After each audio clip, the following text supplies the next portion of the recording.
It's hero versus zero time on the RotoWire Fantasy Football Podcast as we launch our full week of podcast schedule. Me and Alvin Kamara are coming at you next.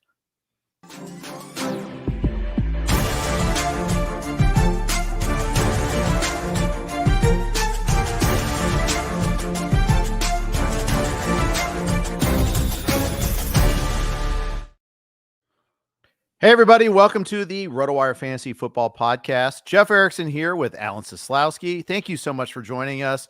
It's going to be me and Nick Whale in this spot every Monday in the going future. Nick's at FSGAs right now. Alan graciously decided to step in, and he is joining us today because Alan doesn't do enough fantasy football podcasts as it is. Alan, what's going on? How you doing, my buddy? Yeah, no, I'm so happy that we're in the time where we're doing like where everybody, the lights are coming on, people are like, oh yeah, I have to set up my fantasy league. So to see that the time of the year when RotoWire starts going full blitz on both baseball and football, that just means that like, man, let's roll our sleeves up and talk some strategy, talk some player takes, and just blast the podcast feed, baby. Absolutely. So let's just jump right into it here.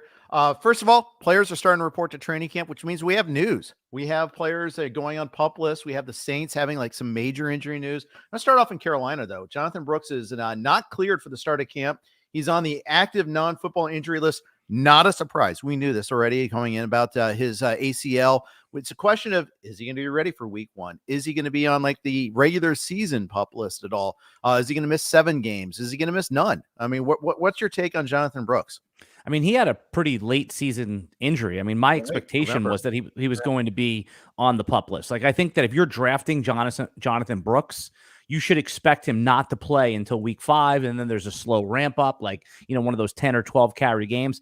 If you draft with that mindset, Jeff, then you're going to be fine. If you're pushing him up to like the 3rd or 4th round or 5th round, like you might have a hole in your roster. And if you only have 5 bench spots, you could get away with it before the buys hit. So I think a late season ACL, it would be everything would have to go right for him to play week 1. And especially to be like the bell cow that you're thinking that he's going to be eventually. Yeah, exactly. I have not been drafting him so far. 0. I don't have any shares of him yet. I do have like maybe one Chuba Hubbard.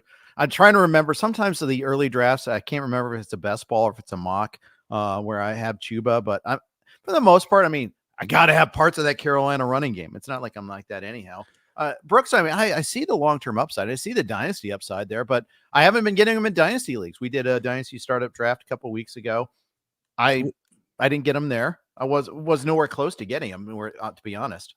Jonathan Brooks in, like you were talking about, like from a dynasty rookie draft thing, like when's the last time you got the RB1 at the end of the first round in Superflex drafts, right? So because of that injury, you're actually getting a value and you really don't care about the first 5 weeks, right? You're getting the RB1 in this class with the highest draft capital. I mean, a running back gets nowadays outside of an elite few. So no problem there. But you just said something about Chuba Hubbard that I want to underline here, man. Like if you are playing the 0 running back or the hero running back, which I'm sure we're going to get into the details of draft strategy, which it's like Zach Moss and those type of players and Devin Singletary are the popular ones to take him around 8 or 9. Chuba Hubbard is like discount Zach Moss. Hubbard, there's guys like Chuba Hubbard. There's guys like Deontay Foreman that for the month of September might get you off to, those guys might be top 15 running backs in your value meter when you project week 1 if they're going to be the starter, Jeff.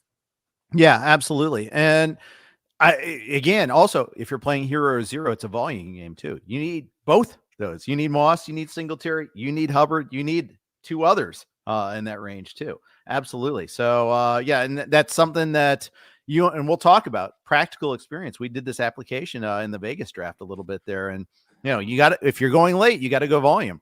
I think that's one of the secondary planks of that there. So, and we'll talk about that a little bit more, but the Saints have had some bad news.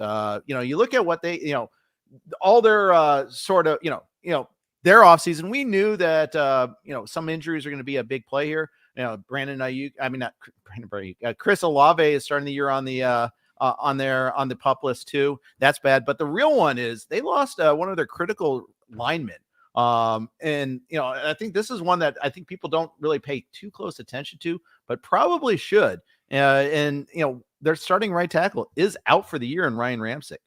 Yeah, I mean, anytime that you lose a starting lineman in the NFL, no one has NFL line depth where they can lose a starter and be like perfectly fine. I mean, you never know what the backup is. The backup comes in. It's not necessarily about like their skill level. It's always about how they gel with the rest of the line. And sometimes you can survive this. I don't think that an offensive line injury is going to move the marketplace on any of the Saints. I mean, you're still going to take Chris Olave in the late second round of your draft. You're still going to take, Alvin Kamara in that 5th, 6th round as a value running back. And Kendry Miller, you're still going to be a popular sleeper. Now, again, we'll never know what that would mean as far as like if that lineman was there. So as far as fantasy football goes, I wouldn't, move up or down any Saints. It's not like when you start losing like 2 and 3 of those guys, then it becomes a concern. But you know how fantasy players are. They're just going to, at this point, the ADP is mostly set, and it's a real ADP because drafts are happening by the thousands, tens of thousands the day and the week between the NFFC, some of the other high stakes places,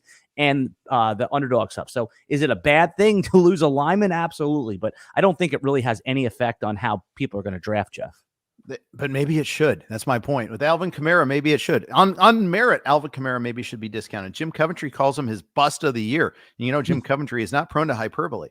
It's one of those. How can he bust? How can he? But you're getting him in the 6th round. He's still going to catch passes. He's on the team. I mean, even if he's like a 50% share guy, it's like if Alvin Kamara gives you 12 to 15 points a game, is that a bust? It might be not what he was used to do, but I mean, the price is in line with what 12 to 14 point running backs give you. Yeah, I guess. I thought he might be going a little earlier in that. Maybe that's maybe one of my reactions to that there. I do share my concern on merit on Kamara. He is strictly a volume guy now. Mm-hmm. And I think I worry about the Saints as a whole. Just they have a new, and then Kincaid maybe doesn't run through things through him. Maybe they, for that matter, we see less Peyton Hillis. Maybe that does help Kamara a little bit there. Maybe that's the trade-off there. I'm looking at the RotoWire Online Championship. You're right. I mean, he is a 5th round pick there, pick 53 on average. So, in the what he is, he's like think about like what James White was a few years ago. You would always get him like in the 7th or 8th round, 6th round, and he had a chance to catch 50, 60 passes. I mean, the days of Kamara being this like super back that you took in the 1st round, those are long gone. I mean, but he's also in play for one of those players, Alvin Kamara, that could end up, at the end of September, we look back in like the first 4 weeks he's giving you 2nd round value. I mean, he's on a year-to-year, he's a year-to-year mercenary now. Every year he's playing for his next contract. So That's the advantage of those 27-year-old running backs that are at the end of that contract. I mean, Dalvin Cook was on it last year and he failed. That's why he's still without a team. Saquon Barkley, I mean, he's getting into that territory, but next year he'll be that Alvin Kamara if he doesn't perform up to expectation this year. Maybe Dalvin Cook is the downside to Kamara, though. That he could go that way. It could go that way. And I'm avoiding running backs in this range, though. I'm not getting any Joe Mixon. I'm not getting any James Cook. Give me the running back behind him, Kenneth Walker. Give me Aaron Jones, who also has significant decline issues, but also is going maybe around cheaper. If I'm doing running back hero, I'm certainly not getting him because I've already got one running back. If I'm doing 0 running back, which means I'm not taking my first in like the 6th round or 5th round, I might be there. That's maybe where I start swimming there, but he's an avoid for me. That's just kind of my takeaway from all of that. Oh, I'm with you there. I mean, it's every year the stats and the metrics decline, but it's like if I've done, a bunch of underdog drafts, so, best ball stuff. I'm gonna be doing my first NFFC, by the way, this Thursday. So if somebody wants to jump in, Alan Seslowsky, I like it there. Alan Seslowsky. It's at 5 p.m. Eastern. It's a little different than some of their other drafts, but we played special. It's a Florida guy, a Florida man, early dinner. Early bird. But yeah, Alvin Kamara is somebody that I haven't drafted yet, but if he falls to me in a certain spot and I have gone wide receiver heavy, I'm not opposed to Alvin Kamara. My expectations are completely, rejiggered for 2024. Yeah. I get it. I get it there. And I'm not shopping in that range. I'm not shopping Joe Mixon's range either. Joe Mixon, undisclosed reason, not practicing for a few days, but we'll be fine. We've been talking metrics decline with Kamara. Hey, why aren't we doing that with Joe Mixon? Yeah, I mean, and they also signed Cam Akers, right? Coming off the huge, if true. Huge. I mean, it's a name, right? It's a guy that people used to like. So I don't. you put all that together and you could see Joe Mixon was starting to get talked about in the social media sphere as, hey, why the heck isn't he a second round back? He's been that every year, 2-3 turn type of back. And now when he has the work to himself on an offense that everybody likes, he's like a 5th round player. So now you see this, this is what's so funny about camp news, right? Injury moves markets. Good thing, what we say right now may not be what we see in August and Labor Day drafts. So, Joe Mixon, another one of these guys, it's in the same draft class as Alvin Kamara, like they're the same age. So year to year, I like the price on all these guys. I'm not worried about beginning camp. It seems like all of them are on the non-injury related pup. I've seen that note come up like a million times on RotoWire. Yeah. Well, 'tis the season, right? A lot of times it's, I'm showing up 3 days late. It could be just that. Fun story about Cam Akers real quick. I was doing the live Scott Fishbowl draft this weekend, the LA version of that. Super fun times. Trophy Smack. Nothing but love for those folks. Matt Walsh, Mr. Energy, super great guy. Great time there. If you ever do get a chance to do a live Scott Fishbowl, do it. It's so much fun. But last year, I'm doing a Scott Fishbowl. I go on for Sirius XM. They were broadcasting live. Jeff Ratcliffe and Lindsey Rhodes were hosting. And am on air, and my turn comes up. I make my pick. I pick Cam Akers. They were like, dude, what are you? I thought you were texting on your phone for a second. Then I noticed that you made a pick. It was Cam Akers, and it was like the worst pick of all time. So accidental? Wait, accidental pick or no, it was like 8th round. This is it's last year, not this year. Got it. So 8th round was actually a good value. Yeah, well, I was right that the Rams running back situation had value. I just got the wrong guy. But so someone asked, we're just talking about keys to winning the show. I was like, do not draft Cam Akers, rinse, repeat. So that's it. I was stuck, the Cam Akers, everyone's got a Cam Akers story. He's stuck on a bunch of dynasty rosters. I was about to clip him, and now this little news blurb comes up. I'm hoping I can get a 4th rounder for him in some of my rookie dynasty leagues. We'll see if anybody's willing to pay that price. So, hey, look, Jeff, we're bonding over Cam Akers stories. Oh, good times. That's the content people are here for. 2 more news notes, and then we'll start getting into leagues, draft reviews and structures and all that. Joe Burrow. Fully cleared for contact. So, he's coming off the wrist. He had that off-season musing. I don't know what percentage I'm going to put on it, but I'll be ready for week when it got people a little freaked out. What's your worry level on Joe Burrow now? Well, Joe Burrow, it's always interesting to watch like what dynasty players do to relate it to redraft. And Joe Burrow had been like QB6 in like our Superflex drafts, like going, the 6th pick, then the 8th pick. And then you would be able to get him on the turn. And I saw in a bunch of leagues that you were able to get him in like the early 2nd round. So my feeling was about Joe Burrow was also like, oh man, he hasn't really stayed healthy. That's it's a bad sign. Then, but in like single quarterback leagues that most people play, 10 or 12 or even 14 team leagues, you're just like, okay, if you have, if you got T Higgins or Jamar Chase, he's an easy stack, right? Like if you like to stack players, you can basically pick the round you want them.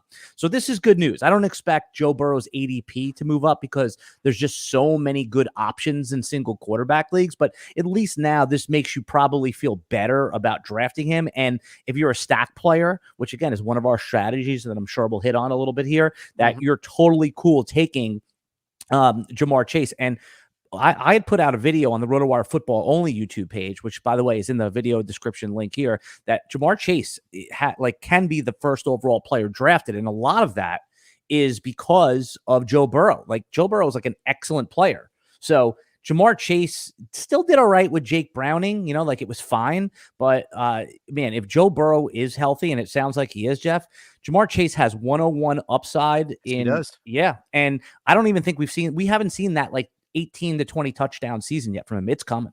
Yeah, I agreed. Final quarterback note, Jordan Love won't practice without a contract extension. However, Brian Gutekunst, has revealed that they're optimistic an extension's coming soon. He's going to get paid. Yeah, I mean, it seems like the Green Bay Packers are okay with him sitting out until it gets done. Jordan Love went through it, right? He got drafted in the 1st round, had to sit behind Aaron Rodgers, then agreed to play on this like show me style contract, and then went out there and looked elite. I mean, won a playoff game on the road, crushed the Dallas Cowboys. He deserves it. He should. And now you see what the market's paying. So it sounds like all is well, but his management most likely said, hey, let's get it done. And then Jordan Love shows up and he's a good soldier. I can't put my guy out there until it's done. And sounds like the GM is on board with it. This thing's going to get done. Jordan Love could end up being one of the right answers at quarterback this year. Yeah, and he's getting drafted before Burrow in some leagues, including one you and I just did. So a lot No of people problem are with optimistic. Yeah, a little problem with that, but I get it at the same time. But maybe I'm just wearing my orange and black glasses as far as that goes. Well, let's say Jordan Love. I mean, the last part of that of last season, Jeff. Like he looked like a superstar. Like there was some comparisons that he was like a poor man's Patrick Mahomes when he came out into the NFL, but he kind of looked like that. The sidearm throws, the running, the distributing the ball. Everyone's trying to figure out who the number one receiver is on Green Bay. The answer might be none of the above, but it all comes back when we have a team like that. Sometimes the answer is just draft the quarterback. Yeah, and as Captain Spock points out, strength of schedule is an issue there too. That also is a point in his favor. So we'll see about that. I mean, I don't like that matchup against the Bears and the Lions twice. I think both of those are going to be tougher games than people realize. I think both of those defenses are really good. But anyways, something worth checking out there. Also worth checking out, our good friends at Circa. The Circa Million 6 and Survivor are back and bigger than ever with $16 million in total prizes. Enter in Nevada, play from anywhere. Entries are open until September 7th at 2 p.m. Sign up at Circa Resort and Casino in Las Vegas. Circa Million 6 has a top prize of $1 million and $6 million in total prizes. You pick 5 teams against the spread every week, quarterly and full season payouts, 100% payback to the players. And Little Bird told me they're really trying to push Circa Million this year. Circa Survivor will have a prize pool of at least $10 million guaranteed. Can you pick a winner? How about 20? Select one team each week straight up. And week also includes Thanksgiving and includes a separate period for Christmas as well. It's a little bit of a nuance to their game. Each team can only be used once throughout the season. Go to circasports.com/contest to learn more today. We're going to be talking plenty of Circa content throughout the football season, guys. We're so excited about Circa Survivor. I've been doing this for the last couple of years. I'll be doing it again. Nick Whelan's going to be doing Circa Millions. I might do both this year. We'll see. But we're going to be at Circa in August for their big radio row. We're really excited about our relationship with them. Alan, you're coming as well to Vegas. Going to be a good time. We're really looking forward to it there. So, yes. And by the way, I heard you were talking about there's a little bit of overlay on that contest. So they're trying to push it out on VSiN, on all the internal networks. So if you like to play high stakes or never played high stakes Circa before, there might be a chance that there's overlay, meaning a lot more money in the pool than should be. Yeah, that's been the case with Circa Millions. Survivor always sells out plus. And it's they make their money there, but Millions, there's always been an overlay. So worth maybe investigating as we get closer to the season there. And the thing is, you just have to be in Vegas, or if you get together, if you're a little cowed by the price, get together a couple of buddies and have only one person has to be there to sign up for your group too. So there's ways to make it work there, and you can hire proxy services to make your pick every week, so you don't have to be there every week to do it there. So just something worth noting there. All right, now let's talk about our topic of the day. It's hero running back versus zero running back. You and I both did the Vegas draft where we had similar but different strategies. I went running back hero. You went zero running back. I've been finding myself doing hero running back a lot so far in draft season. And by that, I mean drafting a running back in the first or the second round and then waiting a long time to get my next back. It's something I've been doing for a while, and I got to say, I like the build. Because I want to make sure I get some of these elite wide receivers, but I also don't want to have my first running back be Alvin Kamara. I don't want to be relying in that zone to be getting my running back. So that's something I've been pointing out. That's something I've been doing a lot. Yeah. So in this draft that we did in Vegas, this is the RotoWire staff league. It's 14 teams and single quarterback, no tight end premium or anything like that. Jeff was team 5. I'm team 6. You can see my team right here. I highlighted. So Jeff is the one next to me, and you did just that. Pick 5. Amon-Ra St. Brown and Tyreek Hill were available. You chose probably one of 3 running backs that most people are comfortable staking a claim to as like, let me get the one running back, that hero running back, and then just build the wide receivers. And you did it exactly like this is one of the viable strategies, I believe, in fantasy football for 2024. You either take the 3 wide receivers first, or you take the hero running back and then the 3 wide receivers. Now let's look, because we basically did the same. I executed quote zero running back, like a modified version. You did hero, and we both have the 3 receivers. So when it's said and done, would you rather have Breece and the 3 receivers you have, Collins, Metcalf, Godwin, or the 3 guys I took, Amon-Ra, Evans, Debo, with Rashad White as your anchor running back? So now that you see it in hindsight, which build is a little bit more appealing to you? Oh, obviously mine, Alan. No, but seriously, this is a 14 team league that we're seeing here. If you're not streaming with us, just to explain that too, because you don't see the grid in front of you. I will give you the link to put the grid into the audio podcast too. So if you're listening on the audio, just go into the description right now and it's already there. Yes. But that influences my decision a little bit there, that I don't want to go 0 running back the deeper the league it is, because I just think your choices are a little harder there later on. I want to get one anchor running back, hero running back, whatever you want to call it there. I think they're similar.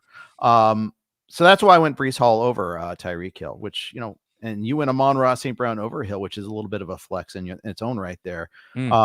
And Robinson at pick 8 is kind of like the end of that tier, so to speak. I think you can, it's hard to go wrong with any of those guys. It seems like those are the top 8 in most of the drafts I've seen. Yeah, and the advantage of the first, Breece Hall's a stud, right? Like he's one of the even in like the worst circumstances last year, he performed like a super back. Like if somebody took Breece Hall with the number 1 overall pick in a fantasy draft this year, like I'm not going to tell them they're wrong. Imagine now that they have Aaron Rodgers back. I mean, think about Aaron Jones under Aaron Rodgers, and he was only like a partial workload player. Now I know that they took some late round stabs in the real NFL draft, but those guys, even if they have a role, you don't want Breece Hall having 30 carries a game. So I'm not going to hate on that strategy whatsoever. The issue the reason why the only about like if I don't get running backs, that anchor running back, why I'm comfortable is because even in a 14-team league, it's going to be easier to find running backs on the waiver wire than it is to find viable wide receivers that are starters, right? Yes. So I think that's the key thing that's like we take for granted because we play so much fantasy football. But think about this. When's the last time? Oh, actually, it was last year with Puka Nacua. But other than Puka Nacua, when's the last time? Last year. Last year, and it ended up being a first-round guy. But it's very rare, right? Because running backs come up all the time. Now, I don't mean like a running back that you're gonna put your fab in on, and that's like a rest of the year player. Oh wait, that happened last year too with Kyron Williams. I forgot. Same team. Right. There you go. But non-Rams edition wins the last time now. But you're gonna get your Khalil Herberts from a couple years ago, where you do some fab and you get like a 3-week window out of them. It's much more difficult or rare that happens with wide receivers. So that would be the pushback on hero versus zero. But again, when you're talking about like McCaffrey and Breece Hall and Bijan Robinson to an extent, it's if you didn't take Breece Hall, I would have at pick 6. Yeah. And that's the thing. And I think a better offensive line this year. I think that's part of it there. And just, I just love the skills. I love what he did in the second half, receiving especially. Yeah. He under the worst circumstances, 1 year removed from the ACL, bad offensive situation, quarterback that didn't even belong in the NFL, that Zach Wilson, future, XFL player. But that's, and he proved it, right? And that's also the case for if you're drafting Garrett Wilson in the first round still. Even if you were burnt by him last year, he went pick 10 in our draft. That he was a top 20-ish fantasy wide receiver under the worst circumstances. But yeah, I mean, so that is the case. I think it is a viable strategy, the hero running back, when you just take one running back and then you load up on the other positions and kind of ignore running back for quite a few rounds. But I only think it works with McCaffrey, Hall, Bijan to an extent, and you could make an argument for Jonathan Taylor, although it's a little bit harder to trust Taylor after a down year. Yeah, it is. It is. And I think that's one of those that we're kind of debating a little bit there too. It's just like, okay, do I go that way?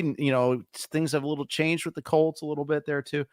I think I'm back on board though. I'm in, but if I'm not going to take him over any of the tier 1 wide receivers, or I'm not, it would have to, where he went in our draft at pick 12 out of 14 teams. That feels about right. Jonathan Taylor was going at like 15 to 16 when draft season started for the Maniacs, but he correctly is now in the first round solidly. I mean, you would not do this same exercise as here running back with Saquon Barkley, right? I would not. I have some reservations about Barkley. Right. And how about Gibbs is the other guy? I have some reservations about Gibbs too. Okay. And it's mostly time. It's mostly workload related there, because they have a viable alternative in Montgomery, and I don't think he's going to go away. I think people are just kind of wishing Montgomery away, and I think that's a mistake. But Right. So let's underline the strategy then. The strategy, if you're going to do hero running back, do you agree that there's right now, as we talk about strategy today, there's 3 players that you're comfortable, and maybe we'll call that with Jonathan Taylor. You would be comfortable doing it with Taylor. So without those 4 guys, go wide receiver in the first round. Pretty much, yeah. Pretty much. And I think Taylor in a 12 teamer, you get it in early second sometimes. Some people will go Barkley over Taylor, and that's fine. And I'll be honest, my reservations on Barkley are small, but because I think he's just the offensive line situation in New York was just so damn bad that I think he's gonna naturally be better there a little bit. But there is no Jason Kelce this year in the Philly offensive line, and I do think that's going to be an issue there. And I do worry a little bit about, do they still do tush push, because that's going to hurt Barkley's goal line, scoring there a little bit there too. So they're gonna do tush push, but if Barkley cannibalizes Jalen Hurts' rushing touchdown upside, and Hurts cannibalizes Barkley, like they could both have it. One of them could have 9, one of them could have 7, and that's still great. But that's not what you want out of a workhorse running back. You want 12 to 14 rushing touchdowns, and Jalen Hurts, his elite quarterback fantasy production comes from those tush pushes. So they could end up hurting each other a little bit and still be good for Philly. I 100% agree on that there. So the whole idea though is you get the one running back, you avoid like the first of the running back dead zones, which is often like, roughly loosely defined as like rounds 4 to 6, because you're kind of waiting to get running backs, and you're kind of filling up. You're getting your 3 receivers, and you're filling up other positions too. I think you get your quarterback when you go anchor running back. You get a tight end more often than not, and that's the way you build. And then you kind of go back with volume later on. Yeah, and look at some of the other teams on this draft that went running back, or that went, fake hero running back, like they went Robin instead of Batman in the second round. And what I mean, like, so some of the builds went team 12 in our 14 team draft went Taylor, Etienne. Okay, you can have 2 really solid every week starter running backs. But then, Jeff, like it went his wide receivers are Cooper, Addison, and Lockett.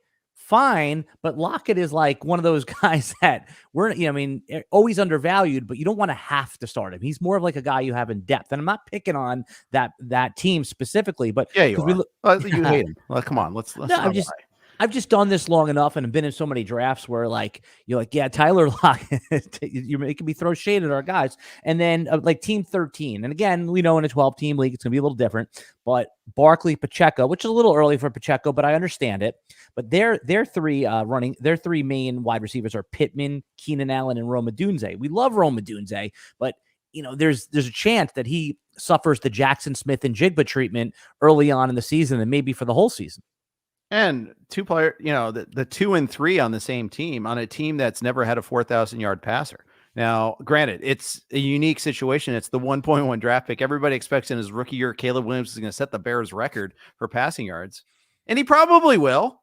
But I mean, I think there's a lot of reasons why the Bears have struggled passing, and I think it's hard to throw late in November and December and January in Chicago. I think there's a weather reason why this is not something that's going to necessarily work very easily. I think that's a little underrated. So you're trying to get, your number 2 and your number 3 are on the same team that's not known for having massive volume. Okay. I like what you said there about the weather, because I never even thought about that. I mean, I knew Chicago intuitively has bad weather, but yeah. I mean, and I've been to, Soldier Field in September. It's like the best thing ever. Chicago in the summer is one of my favorite cities, but You're right. Come Thanksgiving, man, it gets brutal, right? I mean, and Caleb Williams, just any rookie quarterback. What if he has Trevor Lawrence's rookie season? I don't mean like I mean, that's like, all right, we're still going to hang in there, but that's not good. You're right. The expectation now, when we talk about some of the other rookie quarterbacks, and just to stray off strategy for a minute, is like Jaden Daniels. I think everyone feels a little bit more secure because of the rushing upside. So, but back to those builds, right? So that's what I think it is. It's like sometimes you're passing on like what are you think are good players. Like the guy who took Travis Etienne in the second round, he passed on Drake London, Devontae Adams. Both guys are like, Adams could be over the hill. Drake London is more of a projection. But I think that when you're drafting fantasy football teams this year, the main takeaway is you want to either get one of those 3 hero running backs. And the reason you take 3 every week starter wide receivers is because you'll like the running backs later. You may not feel that way about Tyler Lockett because, Jeff, if Tyler Lockett has like a 3 for 38, you may not even want to start him in week 2. But if like Nico Collins has 4 for 35 week 1, like you're just starting in week 2, you're starting in week 3. Yep. He would have to have like 4 bad weeks in a row for you to like, and even then you're like, all right, it's gonna happen, I gotta stick with it. So, and Nico is like new to that trust tier, whereas some of those other guys like London, who's never done it, you would have a little bit more trepidation. I mean, sorry, Tyler Lockett, who's done it, but he's a little bit older, you'd have more trepidation. Yep. So we talked about some of the underpinning there, why we do this. We're going to talk about the players we actually went with. But first, I got to share a quick note from our friends at ACME Real Fantasy Football. What's with fantasy football scores looking like an NBA All-Star game? Let's get real with ACME Real Fantasy Football.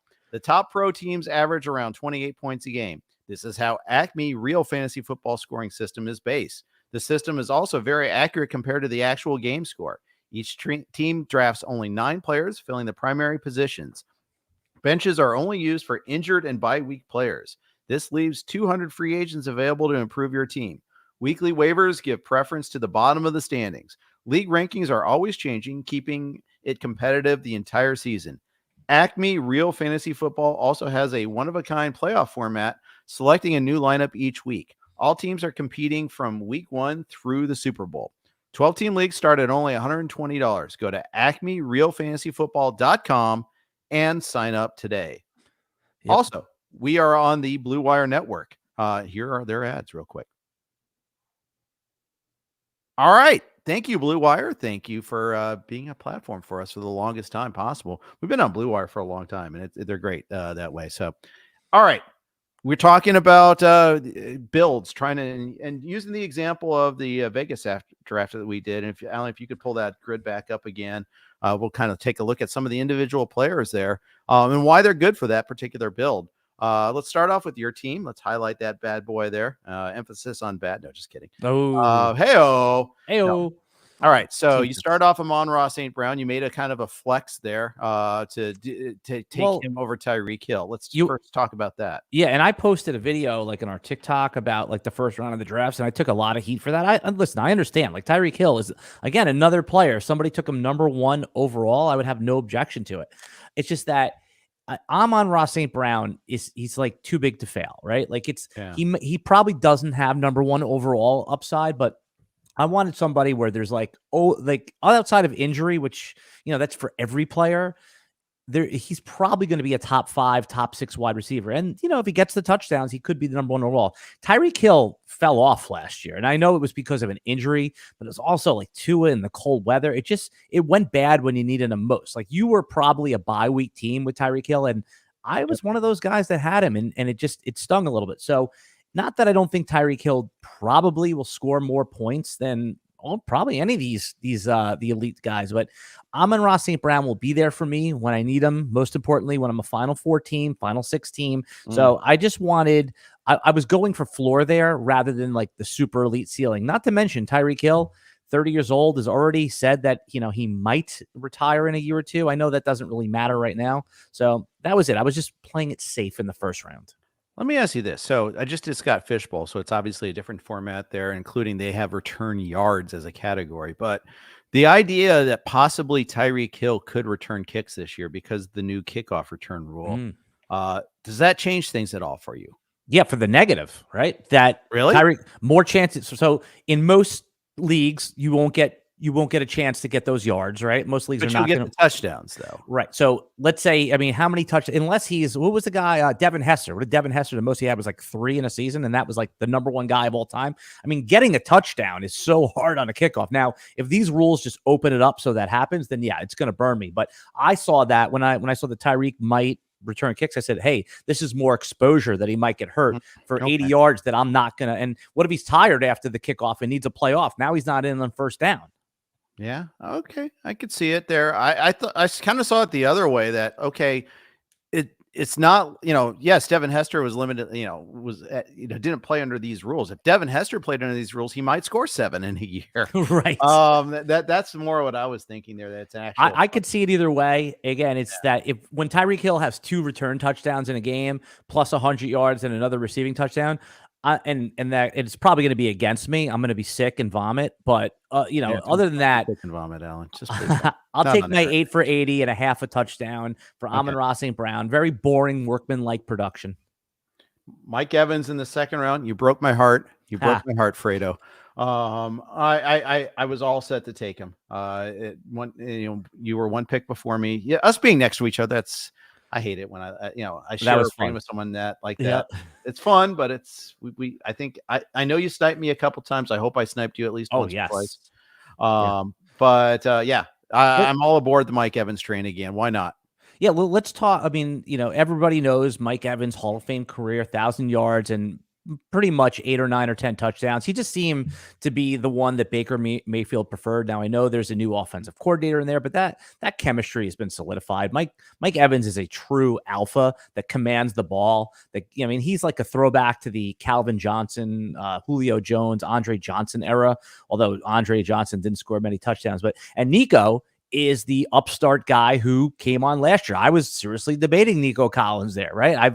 That was not an easy decision for me. So again, you talked about sharing, sentiment. I mean, I think that we landed on the 2 guys. We'll see what actually happens. What ultimately pushed me off Nico Collins is the addition of Stefon Diggs. So Stefon Diggs, say what you want about the end of his season, which ended pretty poorly, no 100-yard games, basically shipped off to Houston, but they're going to use him. So that put me, that's a little concerning for me that they put another must-feed receiver there, and that's what ultimately moved me off Nico Collins. So I want to ask you, because your second pick was Nico. Was there anyone else that you were even considering there? I mean, DJ Moore.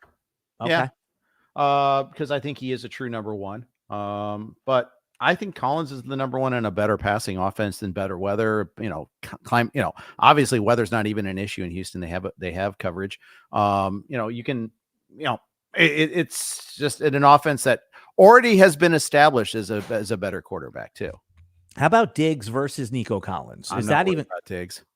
No, I just meant which do you think that these guys are basically going to trade fantasy weeks? Do you think they can both be fed? Because right now, Nico Collins, Stefon Diggs, and Tank Dell are all top 48 picks in most drafts. And meanwhile, CJ Stroud is like QB 5 or 6. If all 3 of those guys hit top 45 overall value, CJ Stroud probably is going to be like QB1 overall. So one of these things has to give. I mean, do you think not necessarily though? I think Dell is I think it's Dell and Diggs are the guys that trade off. I think Collins is more of a constant. I like that. That's the way I see it. I'm lower on Diggs than the crowd. I've got him around like 36, 37, and he's usually I'm with you around 23, 24. I'm with you. Like I wouldn't Diggs is on my do not draft list. Ooh, so that's strong. Yeah. I just, it's like, look at those first 8 games are amazing. Right. He was like crushing it. But one of my fantasy football hack chef is like, look how players finished the season. Now I know it's completely different. They actually gave up draft capital, shortened his contract. Like this is a true like rental car for them. Right. They're just going to run the wheels off. But man, 30 years old, new system. Diggs is always, this is now the 3rd stop where he, the 2 stops where he was kind of forced out of town or decided to leave Minnesota. Now you have, now he lands in Houston. It's I like that you said that Tank Dell could be the guy who's boom or bust, and he is being priced like that. And then don't forget, Dalton Schultz is somebody that actually gets fed as well. He's in the red zone, no less, especially. I think that's the real key there too, is he's a threat to steal touchdowns from all 3 of them. Yeah, that's yeah. So that's why I'm with you. Nico was the play there. All the other players that went there, outside of Derrick Henry, there's a lot of warts on them. Derrick Henry is somebody that I even considered at pick 2.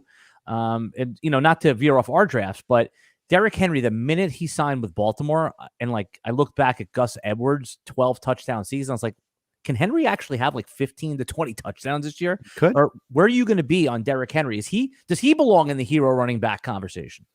I would take him ahead of a couple of the guys that went. I'd take him over Jacobs.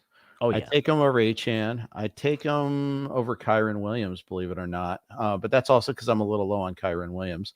I'm a little worried about Williams' durability there, and I'm probably taking him ahead of ETN too. It's for me, a lot of those but that's the thing is like those running backs in our draft that went in the second round. I mean, I think you can jumble up the order. Like some people love Pacheco this year. I don't think I love him at pick 16, but I like him. So I think I like Henry over all those. I mean, the reasons you state. I think that Lamar is always a threat to steal a couple of goal lines, but people never realize that a mobile quarterback opens up running lanes for the running back. And the fact is, Dobbins is gone, Gus is gone. I mean, the backs behind King Henry are pretty minimal. I'm not really that worried about them. I have Henry at RB5 in my redraft rankings. Okay. Only McCaffrey, Hall, and Bijan are heroes. Then Taylor would be, and I would put him in the same tier as Taylor. Like I said, Derrick Henry, we interviewed his high school coach on the RotoWire podcast a few years ago. Nice. And he had said that, I mean, I know this is going back to high school, but he used to give Derrick Henry like 55 carries. And like the parents would come up to him and say, this is like child abuse. You can't give a kid. And he goes, okay, you go up to him and tell him that, because when he would pull him out of the game, he would say, put me back in, or like we're fighting. Like more or less, that was paraphrasing the story. Derrick Henry is not built the same way. It's just that he is the exception. We've all seen the workout videos and all that. It is pretty cool and insane. I got to talk a couple more players, including what you do later on and in these builds. But first, quick note from our friends at Fantrax. Is there something you wish your fantasy league had, or features that are missing from your current leagues? Bonus scoring, custom schedules or playoffs, deeper team settings? Well, look no further, because we have you covered with our friends at Fantrax. Fantrax is the most customizable fantasy platform in the industry, offering the greatest fantasy experience for your dynasty, keeper, redraft, and best ball leagues. Fantrax even offers college fantasy football leagues. Create or join a fantasy commissioner league, invite your friends, and dominate your draft this season. Fantrax is the top fantasy dynasty fantasy football platform in the industry. Coming from another service? Not a problem. Fantrax can easily import any of your current leagues and rosters. Ever have a trade go wrong or make a mistake in dropping a player? Fantrax commissioner tools allow you to undo any move with one simple click. Fantrax is running a special promotion you don't want to miss. Sign up for free at fantrax.com/RotoWire today to enter for your chance to win tickets for any regular season NFL game for you and your entire league. Plus $6,000 in spending cash. That's right. That's even a wild Seslowsky budget can use $6,000. Tickets for your entire league. Simply create a new league and bring over your existing league for more chances for you to win. Simply go to fantrax.com/RotoWire and sign up today. Fantrax, the home of fantasy sports. Did everyone hear that promotion? Like, just move your league to Fantrax or create a new one, and you have entered into a chance to bring your whole league to any NFL game you want. Like, are you kidding me? Even if you just go on there and just like do a league, it's like a side league, free league. Just do it. Like, I went up there and signed up on a couple leagues already, just like with 9 of my friends, just because I want to be entered. Imagine like you get what stadium would you go to, Jeff, if you got to go to any of them? That's a great question, but it's not. No, it's an easy question. It's Paycor. It's Cincinnati. I've never been to the newish stadium. But then, you would fly, right? Because you're in LA, of course. Of course I'd fly. So absolutely, that's where I'd go. All right, good promotion. Yeah, absolutely. All right, let's go back to finishing up our talk about hero and zero running back builds. So at some point, you have to come back to running back. I think one of the things I think it's pretty, I think is really important is when you do hero or zero running back, you fill all the other positions. You get a tight end. I think you do. You get a quarterback. You make sure you have one of those guys that's going to be an anchor there. So you're not weak at two spots. You make sure you fill those spots.